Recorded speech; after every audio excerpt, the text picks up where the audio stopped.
नमस्कार दोस्तों, हमारी इस वीडियो में आपका स्वागत है। आज हम बात करेंगे मकर संक्रांति के बारे में।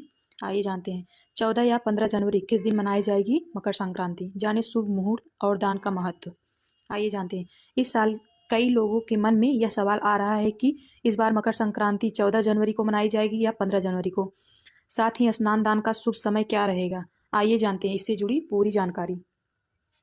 हिंदू धर्म में मकर संक्रांति का पर्व विशेष महत्व रखता है। जब सूर्य देव धनु राशि से निकलकर मकर राशि में प्रवेश करते हैं तो इसे मकर संक्रांति कहा जाता है।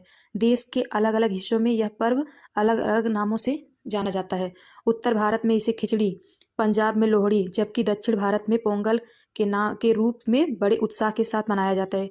इस साल कई लोगों के मन में यह सवाल आ रहा है कि इस बार मकर संक्रांति 14 जनवरी को मनाई जाएगी या 15 जनवरी को। साथ ही स्नान दान का शुभ समय क्या रहेगा। मकर संक्रांति की तिथि और शुभ समय। ज्योतिष शास्त्र के अनुसार मकर संक्रांति की तिथि सूर्य के मकर राशि में प्रवेश करने के समय पर निर्भर करती है। इसी कारण हर वर्ष इसकी तारीख को लेकर भ्रम की स्थिति बनी रहती है। हालांकि इस वर्ष ज्योतिषी गणनाओं के अनुसार स्थिति स्पष्ट है।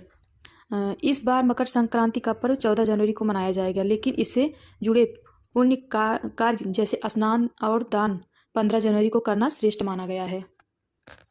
धार्मिक मान्यताओं के अनुसार संक्रांति का पूर्ण फल तभी प्राप्त होता है जब स्नान दान जैसे शुभ कर्म पुण्य काल में किए जाएं। इस वर्ष सूर्य का मकर राशि में प्रवेश 14 जनवरी की शाम 3:13 पे होगा। आइए जानते हैं क्या दान करें। ज्योतिष शास्त्र में संक्रांति के दिन पुण्यकाल और महापुण्य काल को अत्यंत फलदायी माना गया है। इस दौरान किए गए धार्मिक कार्यों का फल कई गुना बढ़ जाता है। पुण्यकाल शाम 3:13 और शाम 5:46 बजे तक, और महापुण्यकाल शाम 3:13 से सुबह 4:58 बजे तक। मान्यता है कि महापुण्य काल में पवित्र नदियों में स्नान और दान करना विशेष शुभ फल प्रदान करता है। मकर संक्रांति का धार्मिक महत्व।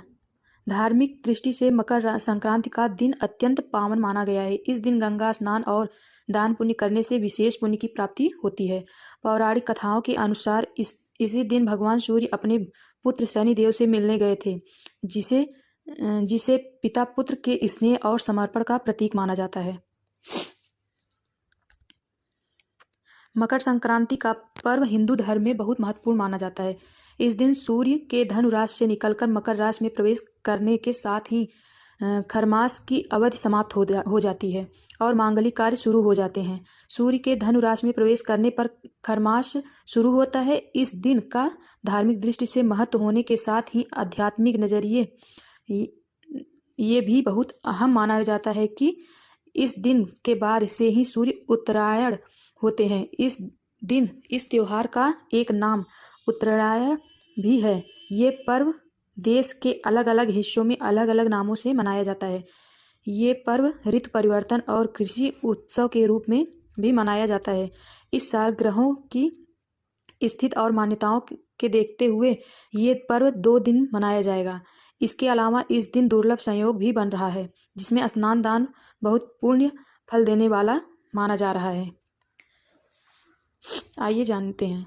पंचांग के अनुसार सूर्य देव जिस समय धनु राशि से निकलकर मकर राशि में प्रवेश करेंगे वहीं मकर संक्रांति का क्षण होगा।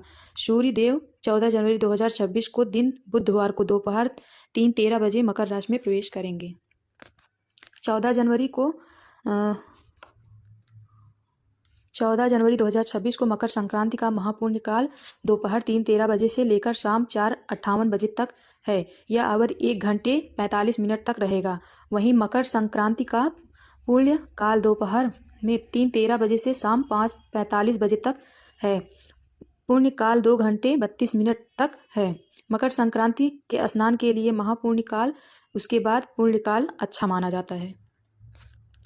इस बार मकर संक्रांति यानी 14 जनवरी षटतिला एकादशी व्रत का संयोग बन रहा है। ऐसा संयोग कई दशकों में एक बार बनता है।